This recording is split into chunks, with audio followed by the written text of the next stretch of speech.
যে ধানমন্ডির সেই বড় গাছ শতবর্ষী গাছ পরে সিএনজির কি অবস্থা, হায় আল্লাহ, সিএনজির কিচ্ছু নাই, পুরা ভেঙে গেছে। এই যে বিশাল বড় গাছ ধানমন্ডি ৬ নম্বর রোডের এখানে, সিএনজির কোনো অংশ নাই। আল্লাহ জানে, ড্রাইভার বা যাত্রী কারোরই তো বাসের কথা না। ওই পাশটা দিয়ে দেখায়, গাছের ওই পাশে এই যে গাছের অংশ, পুরো একটা জায়গা ধানমন্ডি ৬ নম্বর রোড কি অবস্থা। গাছের গুড়া ছিল, শতবর্ষী গাছ ছিল, আর সিএনজির মাথার অংশ। এই যে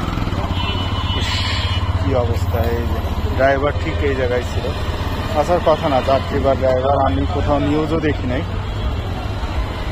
জানি না কি অবস্থা। আল্লাহ তাদের সাহায্য করুক, আল্লাহ।